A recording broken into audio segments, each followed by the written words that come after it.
ಆಪ್ಕಿ ಅದಾಲತ್ನಲ್ಲಿ ಗಜಲ್ನ ಬಾದ್ಶಾ ಗುಲಾಮ್ ಅಲಿ ಅವರ ಮೇಲೆ ಇರುವ ಆರೋಪ. ಇವರು ಗಜಲ್ನ ಆಯಸ್ಸು ಹೆಚ್ಚಿಸೋಕೆ ಏನೂ ಮಾಡಿಲ್ಲ. ಮಲ್ಲಿಕಾ ಪುಖ್ರಾಜ್ ಅವರ ಮಗಳು ತಾಹಿರಾ ಸಯೀದ್ ಏನಿದ್ದಾರೆ, ಹೌದು ನೋಡಿ, ಅವರು ಒಂದ್ ಕಡೆ ಹೇಳಿದ್ದಾರೆ ಹಿಂದೂಸ್ತಾನ್ ಮತ್ತೆ ಪಾಕಿಸ್ತಾನ ಎರಡೂ ಕಡೆ ಗಜಲ್ನ ಸಾವಾಗ್ತಿದೆ ಅಂತ. ಹಾಗೇನೂ ಇಲ್ಲ, ನನಗೆ ಮಾತನ್ನ ಒಪ್ಪೋದಿಲ್ಲ. ಒಂದ್ ವೇಳೆ ಸಾವಾಗ್ತಿದ್ರೆ ನಾವ್ ಯಾವಾಗ್ಲೂ ಬಿಸಿ ಇರ್ತಾ ಇರ್ಲಿಲ್ಲ. ನಾನು ಈಗಷ್ಟೇ 1.5 ತಿಂಗಳ ಹಿಂದೆ ಅಮೆರಿಕದಲ್ಲಿ ಗಜಲ್ಗಳನ್ನ ಹಾಡು ಬಂದಿದ್ದೀನಿ. ಬೇರೆ ಯಾವ ಹಾಡನ್ನು ಹಾಡಿಲ್ಲ, ಏನೂ ಹಾಡಿಲ್ಲ. ಪೂರ್ತಿ ಹೇಳಿಕೆ ನಾನು ನಿಮ್ಗೆ ಹೇಳ್ತೀನಿ. ಅವ್ರು ಹೇಳಿದ್ದಾರೆ ಏನಂದ್ರೆ ಪಾಕಿಸ್ತಾನದಲ್ಲಿ ಒಂದ್ ವೇಳೆ ಯಾವ್ದಾದ್ರೂ ಮಗು ಗಜಲ್ ಹಾಡೋದ್ರಲ್ಲಿ ಆಸಕ್ತಿ ತೋರಿಸಿದ್ರೆ ಅಥವಾ ಸೂಫಿ ಕಲಾಂನಲ್ಲಿ ಆಸಕ್ತಿ ತೋರಿಸಿದ್ರೆ ಅವ್ರಿಗೆ ಚಪ್ಲಿನಲ್ಲಿ ಹೊಡಿತಾರಂತೆ. ಹಾಗೆ ತುಂಬಾ ಜಾಸ್ತಿ ಅಪ್ರಿಶಿಯೇಟ್ ಯಾರಿಗ್ ಮಾಡ್ತಾರೆ ಅಂದ್ರೆ ಯಾರು ಗಜಲ್ನಲ್ಲಿ ಅಥವಾ ಸೂಫಿ ಕಲಾಂನಲ್ಲಿ ಭಾಗವಹಿಸ್ತಾರಲ್ಲ ಅವರಿಗೆ. ನಾನ್ ಸ್ವತಃ ನನ್ನ ಕಣ್ಣಾರೆ ನೋಡಿದ್ದೀನಿ. ನಾನೇ ಈ ಎಷ್ಟೋ ಏನದು ಚಾನೆಲ್ಗಳಲ್ಲಿ ಮಕ್ಕಳು ಹಾಡ್ತಾರಲ್ಲ, ನಾನೇ ಅವ್ರಿಗೆಲ್ಲ ನಂಬರ್ ಕೊಟ್ಟಿದ್ದೀನಿ. ಆದ್ರೆ ನೀವು ಪ್ರಯತ್ನ ಮಾಡಿದ್ರ ಮತ್ತಷ್ಟು ಗಜಲ್ ಸಿಂಗರ್ಗಳು ಏನಿದ್ದಾರೆ ಅವ್ರ ಮುಂದೆ ಬರ್ಲಿ ಅಂತ? ನನ್ನ ಸ್ಟೂಡೆಂಟ್ಗಳೇ ಎಷ್ಟೋ ಜನ ಇದ್ದಾರೆ. ಹಾಗೆ ಬಹಳಷ್ಟು ಜನ ಗೆಳೆಯರಿದ್ದಾರೆ. ಅವ್ರ ಮಕ್ಕಳಿಗೆಲ್ಲ ನಾನು ಪಾಠ ಮಾಡ್ತೀನಿ, ಅವ್ರಿಗೆ ಹೇಳ್ಕೊಡ್ತೀನಿ. ಈ ಗಜಲ್ಗಳ ಬಗ್ಗೆ, ಗಾಯನದ ಬಗ್ಗೆ ಅವ್ರಿಗೆ ಹೇಳ್ಕೊಡ್ತಾ ಇದ್ದೀನಿ. ಅವರು ಕೂಡ ಕಲಿತಾ ಇದ್ದಾರೆ. ಆರೋಪ ಏನಂದ್ರೆ ನಿಮ್ಮ ಟ್ಯಾಲೆಂಟ್ ಅನ್ನ ಕೇವಲ ನಿಮ್ಮ ಮಕ್ಕಳಿಗೆ ಮಾತ್ರ ಕಲಿಸ್ತಾ ಇದ್ದೀರಾ ಅಂತ. ಇಲ್ಲ ಸರ್, ಆತರ ಏನೂ ಇಲ್ಲ. ನೋಡಿ, ಇಡೀ ಜಗತ್ತಿನಲ್ಲಿ ನಾನು ಯಾವ್ದಾದ್ರು ಒಂದು ಸಮಯದಲ್ಲಿ ಎಲ್ಲರನ್ನು ಒಟ್ಟುಗೂಡಿಸಿದ್ರೆ ಪ್ರತಿಯೊಂದು ದೇಶದಿಂದಾನು ನನ್ನ ಇಷ್ಟಪಡೋರು ಬರ್ತಾರೆ, ನನ್ನಿಂದ ಕಲ್ತಿರೋರು ಬರ್ತಾರೆ. ನಾನು ಅದನ್ನ ಟೇಪ್ ಮಾಡಿ ಕ್ಯಾಸೆಟ್ ಮಾಡಿ ಕೊಡ್ತೀನಿ. ಈ ರೀತಿ ಅಭ್ಯಾಸ ಮಾಡ್ಕೊಳ್ಳಿ, ಈ ರೀತಿ ಗಜಲ್ಗಳನ್ನ ಹಾಡಿ ಅಂತ. ಬರೀ ನನ್ನ ಗಜಲ್ಗಳನ್ನ ಮಾತ್ರ ಅಲ್ಲ, ಬೇರೆ ಒಳ್ಳೆ ಗಾಯಕರ ಗಜಲ್ಗಳನ್ನು ಕೇಳಿ ಅದನ್ನ ಕಾಪಿ ಮಾಡ್ಕೊಳ್ಳಿ ಅಂತೀನಿ. ನೋಡಿ, ನೀವು ನಿಮ್ಮ ಗುರುಗಳಿಂದ ಕಲಿತಾ ಇದ್ದ ಸಮಯದಲ್ಲಿ ನಿಮ್ಮ ಗುರುಗಳಿಗಾಗಿ ಬಕೆಟ್ ನಲ್ಲಿ ನೀರನ್ನ ಖಂಡಿತ ಇದ್ರಿ, ಹುಕ್ಕ ಕೂಡ ಕ್ಲೀನ್ ಮಾಡಿ. ಖಂಡಿತ ಹೌದು. 12-13 ವರ್ಷ ಇದ್ದೆ ನನ್ನ ಉಸ್ತಾದ್ಗಳ ಹತ್ರ. ನನ್ನ ಉಸ್ತಾದ್ಗಳು ನಿಮಗೆ ಗೊತ್ತಿರ್ತಾರೆ, ಉಸ್ತಾದ್ ಬಡೆ ಗುಲಾಮ್ ಅಲಿ ಸಾಬ್ ಅವರು, ಮತ್ತೆ ಅವರ ತಮ್ಮ ಆದಂತಹ ಉಸ್ತಾದ್ ಬರ್ಕತ್ ಅಲಿ ಖಾನ್ ಸಾಬ್, ಮತ್ತೆ ಅವ್ರ ತಮ್ಮ ಆದ ಮುಬಾರಕ್ ಅಲಿ ಖಾನ್ ಸಾಬ್ ಅವ್ರ ಹತ್ರ ಲಾಹೋರ್ನಲ್ಲಿದ್ದೆ. 12-13 ವರ್ಷ ನಾನು 24 ಗಂಟೆ ಅಲ್ಲೇ ಇರ್ತಾ ಇದ್ದೆ. ಸರಿಯಾಗಿ ನಿದ್ದೆ ಕೂಡ ಮಾಡ್ತಾ ಇರಲಿಲ್ಲ. ಇದು ಸತ್ಯ. ಅದಾಲತ್ನಲ್ಲಿ ಕೂತ್ಕೊಂಡು ಸುಳ್ಳು ಹೇಳ್ಬಾರ್ದು ಅಲ್ವಾ? ಅಲ್ಲಿ ಎಷ್ಟು ಪರಿಶ್ರಮ ಪಡ್ಬೇಕಾಗಿತ್ತು? ಬರೀ ಪರಿಶ್ರಮ ಅಂದ್ರೆ ಪರಿಶ್ರಮನೇ ಮಾಡ್ಲೇಬೇಕಿತ್ತು ಅಷ್ಟೇ. ಪರಿಶ್ರಮನೇ. 12-13 ವರ್ಷಗಳ ಕಾಲ ಪ್ರೀತಿಯಿಂದ ಮಾಡಿದೆ, ಶ್ರದ್ಧೆಯಿಂದ ಮಾಡಿದೆ. ಅದು ಪರಿಶ್ರಮ ಆಗಿರ್ಲಿಲ್ಲ, ನನಗಾಗಿ ಒಳ್ಳೇದೇ ಆಗಿತ್ತು. ನಿಮ್ಮ ರೂಟೀನ್ ಏನಿತ್ತು?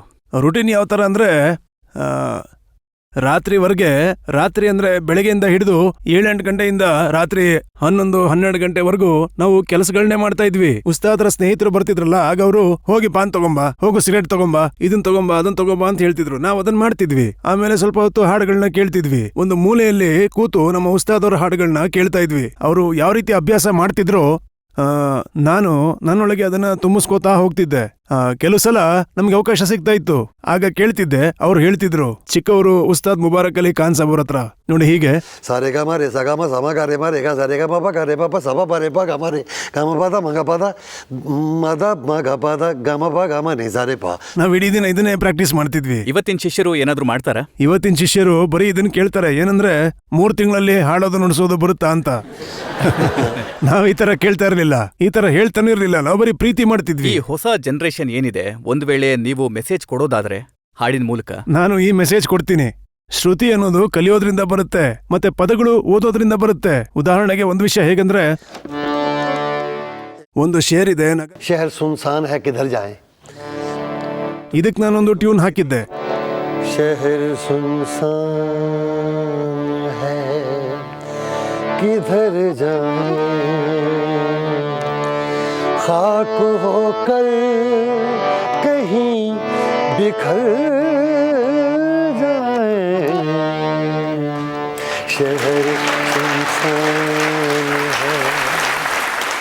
ನೋಡಿ, ಪದಗಳ ಅರ್ಥ ಏನಂದ್ರೆ, ನಗರವಿದು ನಿರ್ಜನವಾಗಿದೆ, ನಗರ ಪೂರ್ಣ ಕ್ವೈಟ್ ಆಗಿದೆ, ಸಂಪೂರ್ಣ ಏಕಾಂತವಾಗಿದೆ. ಎಲ್ಲಿಗೆ ಹೋಗೋದು? ಆ ಭಾವನೆ ಸ್ವರಗಳಲ್ಲಿ ಮೂಡಿ ಬರಬೇಕು.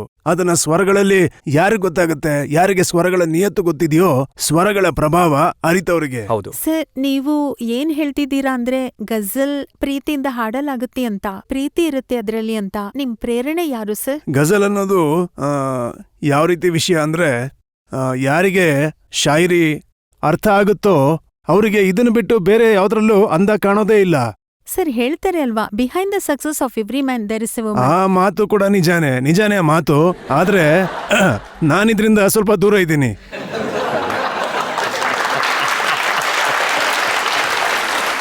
ಸಾಮಾನ್ಯವಾಗಿ ನೀವು ತುಂಬಾ ಬ್ಯುಸಿ ಇರೋ ವ್ಯಕ್ತಿ. ನೀವು ದೇಶ ವಿದೇಶದ ಟೂರ್ ಮಾಡ್ತಾನೆ ಇರ್ತೀರಾ, ತುಂಬಾ ಬ್ಯುಸಿ ಹೌದು ಲೈಫ್. ಹೌದು. ಮತ್ತೆ ಸಹಜವಾಗಿ ನಿಮ್ ಫ್ಯಾಮಿಲಿ ನಿಮ್ ಮೇಲೆ ಕೋಪ ಮಾಡ್ಕೊಂಡಿರ್ತಾರೆ ಅನ್ಸುತ್ತೆ ಅಲ್ವಾ? ಮತ್ತೆ ಹಾಗೆ ಕೋಪ ಅದೇನಂದ್ರೆ ಮಾಡ್ಕೊಂಡಾಗ ನನ್ನ ಫ್ಯಾಮಿಲಿನ ಬಿಡೋದಕ್ಕೆ ತಯಾರಿದ್ದಾರೆ.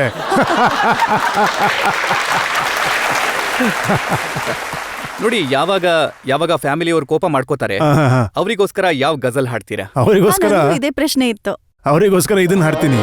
फासिल ऐसे भी होंगे ये कभी सोचा न था.